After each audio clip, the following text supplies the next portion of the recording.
नमस्कार दोस्तों, आपका एक बार फिर स्वागत है मेरे यूट्यूब चैनल फसाने अजायब में। आइए सुनते हैं रविन्द्रनाथ टैगोर द्वारा रचित सुप्रसिद्ध बंगला रचना चोखेर वाली का हिंदी भावानुवाद। आँख की किरकिरी का अगला भाग, मेरी यानी डॉक्टर वंदना की आवाज़ी। बिहारी सोच रहा था, दुखिया आशा की ओर वह देखेगा कैसे। ड्योढ़ी के अंदर कदम रखते ही स्वामीहीन घर की घनीभूत पीड़ा उसे दबोच बैठी। घर के नौकर दरबानों की ओर ताकते हुए बौराए हुए महेंद्र के भाग जाने की शर्म ने बिहारी के सिर को गाड़ दिया। पुराने और जाने पहचाने नौकरों से उसने पहले की तरह नम्रता से कुशल क्षेम न पूछी। हवेली में जाने को मानो बिहारी के कदम नहीं उठ रहे थे। दुनिया के सामने खुलेआम महेंद्र बेबस आशा को जिस गहरे अपमान में छोड़ गया, जो अपमान औरत के सबसे बड़े पर्दे को उखाड़ कर उसे सारी दुनिया की कौतूहल भरी कृपा दृष्टि के बीच खड़ा कर देता है, उसी अपमान के आवरणहीन स्वरूप में बिहारी सकुचाई और दुखित आशा को कौन से प्राण लेकर देखेगा। लेकिन इन चिंताओं और संकोच का मौका ही ना रहा। हवेली में पहुंचते ही आशा दौड़ी दौड़ी आई और बिहारी से बोली, भाई साहब जरा जल्दी आओ, माँ को देखो तो जल्दी। बिहारी से आशा की यह खुलकर बातचीत पहली ही थी। दुर्दिन का मामूली झटका सारी रुकावटों को उड़ा ले जाता है। जो दूर दूर रहते हैं, बाढ़ उन सबको अचानक एक सकरी जगह में इकट्ठा कर देती है। आशा की इस संकोचहीन अकुलाहट से बिहारी को चोट लगी। इस छोटे से वाकये से ही वो समझ सका कि महेंद्र अपनी गृहस्थी की कैसी मिट्टी पलीत कर गया है। बिहारी राजलक्ष्मी के कमरे में गया। अचानक सांस की तकलीफ हो जाने से राजलक्ष्मी फीकी पड़ गई थी, लेकिन वो तकलीफ ज्यादा देर नहीं रही, इसलिए संभल गई। बिहारी ने राजलक्ष्मी को प्रणाम किया, चरणों की धूल ली। राजलक्ष्मी ने उसे पास बैठने का इशारा किया और धीरे धीरे कहा, कैसा है बिहारी, जाने कितने दिनों से तुझे नहीं देखा। बिहारी ने कहा, तुमने अपनी बीमारी की खबर क्यों नहीं भिजवाई, फिर क्या मैं जरा भी देर कर पाता। राजलक्ष्मी ने धीरे से कहा, ये क्या मुझे मालूम नहीं बेटे, तुझे कोख में नहीं रखा मैंने, लेकिन तुझसे बढ़कर मेरा अपना क्या दुनिया में है कोई। यह कहते कहते राजलक्ष्मी की आंखों में आंसू बहने लगे। बिहारी झटपट उठा, ताकों पर दवा दारू की शीशियों को देखने के बहाने उसने अपने आप को जब्त किया। उसके बाद आकर उसने राजलक्ष्मी की नब्ज देखनी चाहिए। राजलक्ष्मी बोली, मेरी नब्ज को छोड़, मैं पूछती हूँ, तू इतना दुबला क्यों हो गया है। राजलक्ष्मी ने अपने दुबले हो चुके हाथों से बिहारी की गर्दन की हड्डी छूकर देखी। बिहारी ने कहा, जब तक तुम्हारे हाथ की रसोई नसीब नहीं होती, यह हड्डी ढकने की नहीं। तुम जल्दी ठीक हो जाओ माँ, मैं इतने में रसोई का इंतजाम करके रखता हूँ। राजलक्ष्मी फीकी हंसी हंसकर बोली, हाँ, जल्दी जल्दी इंतजाम कर बेटे, तेरी देख रेख के लिए कोई भी नहीं है। अरे ओ मजली, तुम लोग अब बिहारी की शादी करा दो, देखो ना इसकी शक्ल कैसी हो गई है। अन्नपूर्णा ने मीठे स्वर में कहा, तुम चंगी हो जाओ दीदी, यह तो तुम्हारी ही जिम्मेदारी है। राजलक्ष्मी बोली, मुझे अब यह मौका ना मिलेगा बहन, बिहारी का भार तुम ही लोगों पर रहा, इसे तुम लोग सुखी रखना। मैं इसका ऋण नहीं चुका सकी, लेकिन भगवान भला करे इसका। यह कहकर उन्होंने बिहारी के माथे पर अपना दायां हाथ फेर दिया। आशा से कमरे में ना रहा गया, वो रोती सुबकती हुई कमरे से बाहर चली गई। अन्नपूर्णा ने भरी हुई आंखों से बिहारी को स्नेह भरी दृष्टि से देखा। राजलक्ष्मी को अचानक न जाने क्या याद आ गया, बोली, बहू, अरे ओ बहू। आशा के अंदर आते ही बोली, बिहारी के खाने का इंतजाम किया कि नहीं।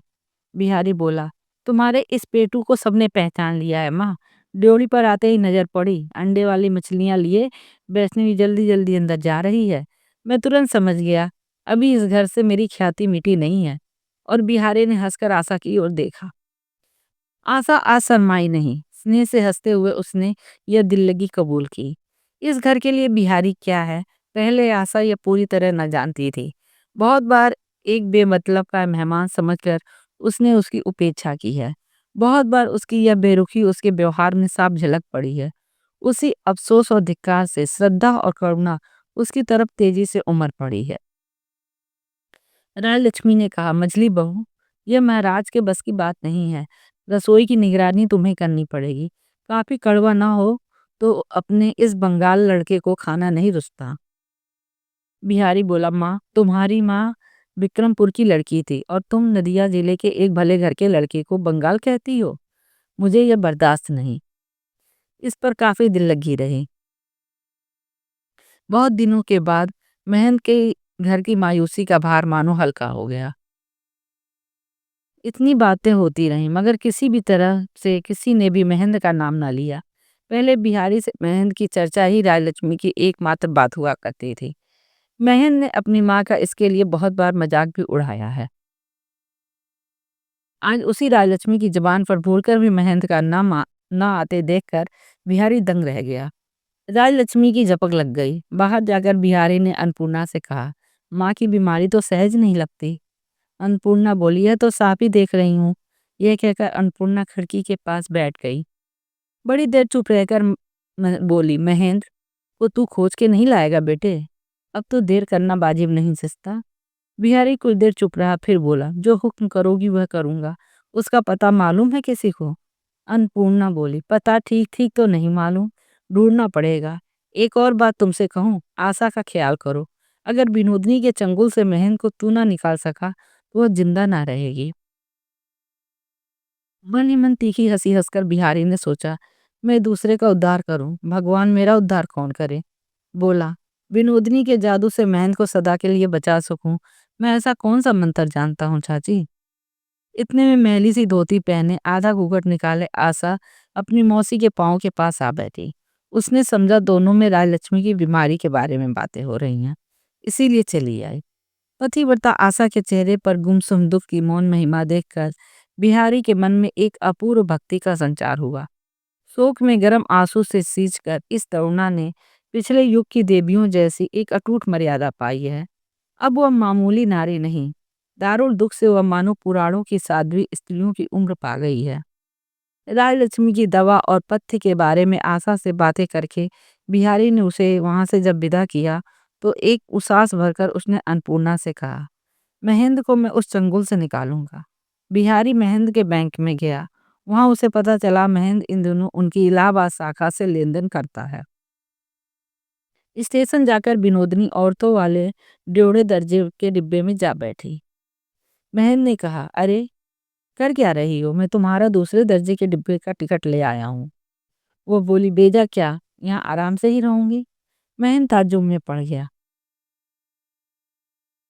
विनोदनी स्वभाव से ही शौकीन थी। गरीबी का कोई लक्षण उसे न सुहाता। अपनी गरीबी को अपने लिए अपमानजनक मानती थी।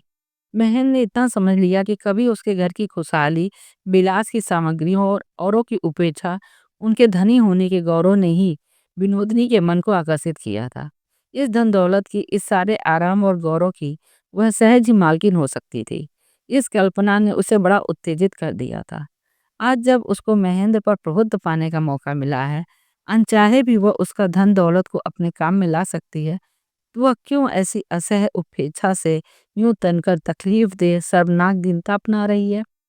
वह महेंद्र पर कम से कम निर्भर रहना चाह रही थी। जिस उन्मत्त महेंद्र ने उसे जिंदगी भर के लिए उसके स्वाभाविक आश्रय से अलग कर दिया है, उससे वह ऐसा कुछ भी नहीं लेना चाहती थी जो उसके इस सर्वनाश की कीमत से गिनी जाए। जब तक वह महेंद्र के यहाँ थी उसमें वैदव्य की कोई खास कठोरता न थी, लेकिन अब उसने सब तरह के भोग विलास से अपने को समेट लिया है। अब वह एक दून खाती, मोटा कपड़ा पहनती और उसकी वह मचलती हुई हंसी दिल लगी न जाने कहाँ चली गई। अब वह ऐसी गुम, ऐसी ढकी सी, ऐसी दूर और भयंकर हो उठी है कि महेंद्र उससे एक भी बात जोर देकर कहने का साहस नहीं कर सकता। महेंद्र अधीर होकर, क्रोधित होकर और ताज्जुब में पड़कर बार बार यही सोचने लगा कि इतनी कोशिशों के बाद भी इसने मुझे एक दुर्लभ फल की तरह इतनी ऊंची टहनी से तोड़ लिया है, तो फिर ये मुझे सूंघे बिना मिट्टी में क्यों फेंके दे रही है। महेंद्र ने पूछा, कहाँ का टिकट लूं? कहो। विनोदनी बोली, पछाड़ की तरफ जहां भी चाहो चलो, सुबह जहां गाड़ी रुकेगी उतर पड़ेंगे। महेंद्र को ऐसी यात्रा में कोई आकर्षण नहीं। आराम न मिले तो तकलीफ होती है, बड़े शहर में रहने की इच्छित जगह न मिले तो मुश्किल। इधर मन में यह डर लगा रहा कि विनोदनी चुपचाप कहीं उतर न पड़े। इस तरह विनोदनी शनि ग्रह की तरह घूमने और महेंद्र को घुमाने लगी, कहीं भी चैन न लेने दिया। विनोदनी बड़ी जल्दी ही दूसरे को अपना बना सकती है। कुछ ही देर में हम सफ़रों से मिताई कर लेती। जहाँ जाना होता वहाँ की सारी बातों का अता पता लगा लेती। रात्रि सारा में ठहरती और जहाँ जो कुछ देखने को जैसा होता उन बंधुओं की मदद से देखती। अपनी आवश्यकता से महेंद्र विनोदनी के आगे रोज रोज अपने बेकार को बेकार समझने लगा। टिकट लेने के सिवा कोई काम नहीं। शुरू शुरू के कुछ दिनों तक वो विनोदनी के साथ साथ चक्कर काटा करता, लेकिन धीरे धीरे यह असह्य हो गया। खा पीकर वो सो जाने की फिक्र में होता। विनोदनी तमाम दिन घूमा करती। माता के लाड़ प्यार में पला महेंद्र यूं भी चल सकता है, कोई सोच भी ना सकता था। एक दिन इलाहाबाद स्टेशन पर दोनों गाड़ी का इंतजार कर रहे थे। किसी वजह से गाड़ी आने में देर हो रही थी। इस बीच और जो गाड़ियां आ जा रही थीं, विनोदनी उनके मुसाफिरों को गौर से देख रही थी। शायद उसे यह उम्मीद थी कि पछाह में घूमते हुए चारों तरफ देखते ही देखते अचानक किसी से भेंट हो जाएगी। कम से कम रूंधी गली के सुनसान घर में बेकार की तरह बैठकर अपने को खोट मारने की अपेक्षा खोजबीन में इस खुली राह की चहल पहल में उसे शांति महसूस हो रही थी। अचानक उधर कांच के एक बक्स पर नजर पड़ते ही विनोदनी चौंक उठी। उसमें उन लोगों की चिट्ठियां रखी जाती हैं जिनका पता नहीं चलता। उसी बक्स के पत्रों में से एक में उसने बिहारी का नाम देखा। बिहारी नाम कुछ असाधारण नहीं। यह समझने की कोई वजह न थी कि यह बिहारी विनोदनी का ही वांछित बिहारी है। तो भी बिहारी का पूरा नाम देखकर उसके सिवा किसी और बिहारी का संदेह न हुआ। उसने ठिकाना याद कर लिया। महेंद्र एक बेंच पर पड़ा खुश बैठा था। विनोदनी उसके पास जाकर बोली, कुछ दिन मैं यहीं रहूंगी। विनोदनी अपने इशारे पर महेंद्र को नचा रही थी और फिर भी उसके भूखे प्यासे मन को खुराक तक न देती थी। इससे उसके पौरुषीय गौरव को ठेस लग रही थी और उसका मन दिन प्रतिदिन बागी होता जा रहा था। इलाहाबाद रुककर कुछ दिन सुस्ताने का मौका मिले तो मानो वह जी जाए, लेकिन इच्छा के अनुकूल होने के बावजूद उसका मन विनोदनी के ख्याल पर राजी होने को सहज तैयार न हुआ। उसने नाराज होकर कहा, जब निकल ही पड़ा तो जाकर ही रहूंगा, अब लौट नहीं सकता। विनोदनी बोली, मैं नहीं जाऊंगी। महेंद्र बोला, तो तुम अकेली रहो, मैं चलता हूँ। विनोदनी बोली, यह भी सही है। और बेझिझक उसने इशारे से कूली को बुलाया और स्टेशन से चल पड़ी। पुरुष के कर्तव्य अधिकार से परिपूर्ण महेंद्र स्याल सूरत लिए बैठा रहा। जब तक विनोदनी आंखों से ओझल न हो गई वो देखता रहा। बाहर आकर देखा विनोदनी एक बग्घी पर बैठी है। महेंद्र ने चुपचाप आगे बढ़कर सामान बग्घी में रखवाया और कोच बॉक्स पर जा बैठा। अपने अभिमान की मिट्टी पलीद होने के बाद उसमें विनोदनी के सामने बैठने का मुंह तक न रहा। गाड़ी चली तो चली, घंटा भर बीत गया। शहर छोड़कर वह खेतों की तरफ जा निकली। गाड़ीवान से पूछने पर महेंद्र को संकोच हुआ। शायद गाड़ीवान यह सोचेगा कि असल में अंदर की औरत ही मालकिन है। इस बेकार आदमी से उसने यह भी सलाह नहीं की है कि कहाँ जाना है। वह कड़वा घूंट पीकर चुपचाप कोच बॉक्स पर बैठा रहा। गाड़ी जमुना के निर्जन तट पर सुंदर ढंग से लगाए गए एक बगीचे के सामने आकर रुकी।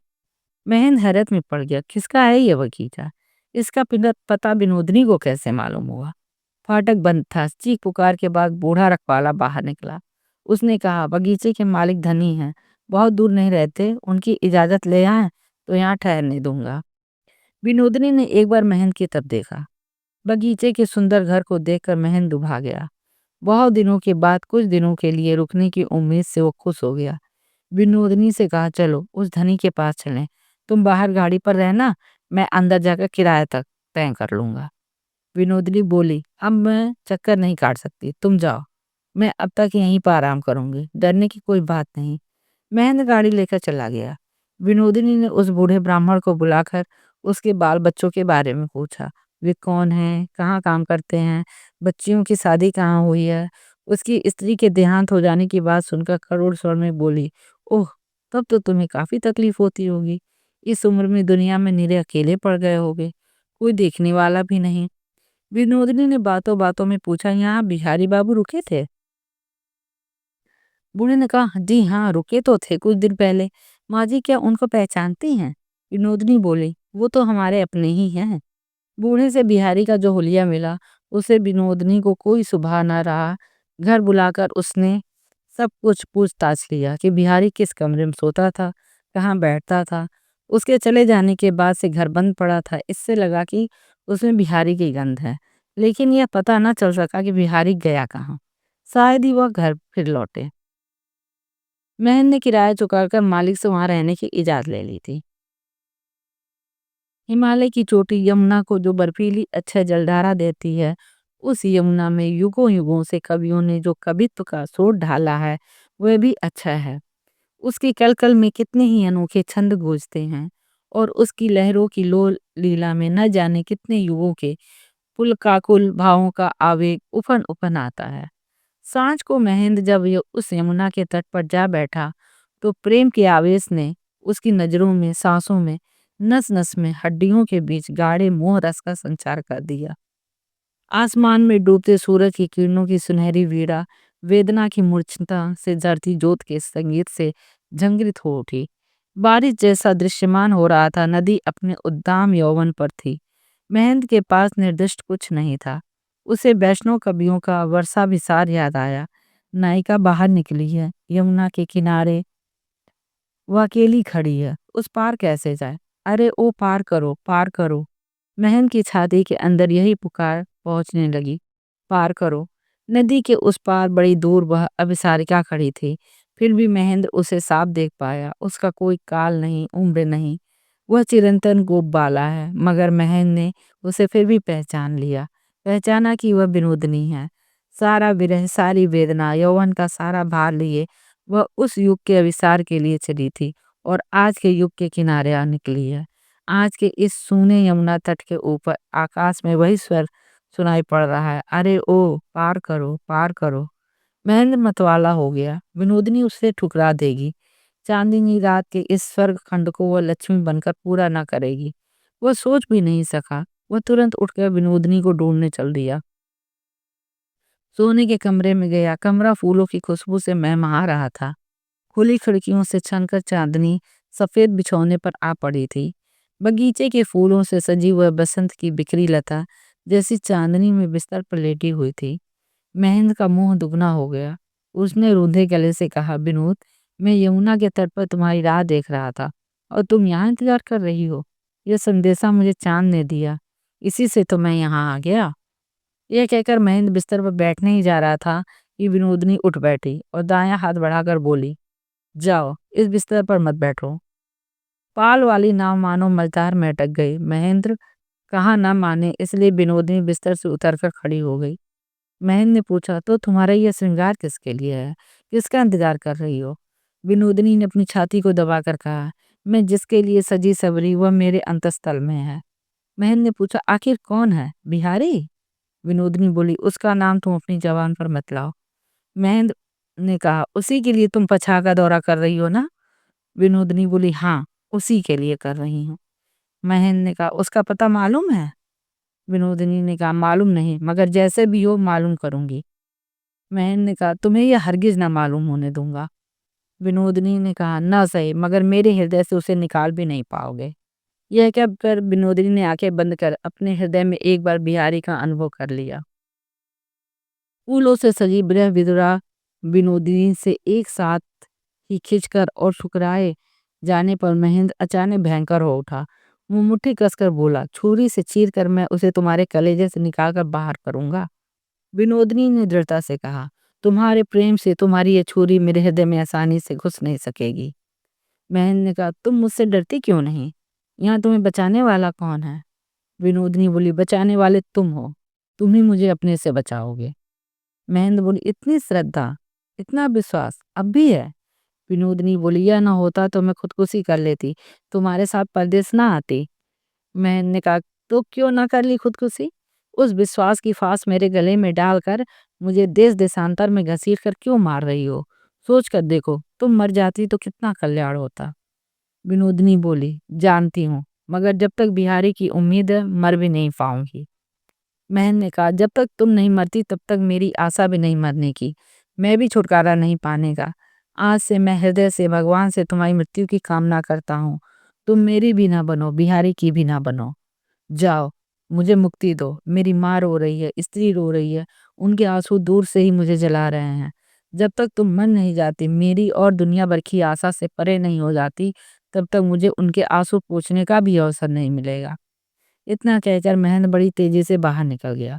अकेली पड़ी विनोदनी अपने चारों तरफ माया का जाल बुन रही थी। उसे वो फाड़ गया। विनोदनी खड़ी खड़ी चुपचाप बाहर देखती रही। आकाश भरी चांदनी को खाली करके उसका सारा संचित अमृत लेकर कहीं चला गया।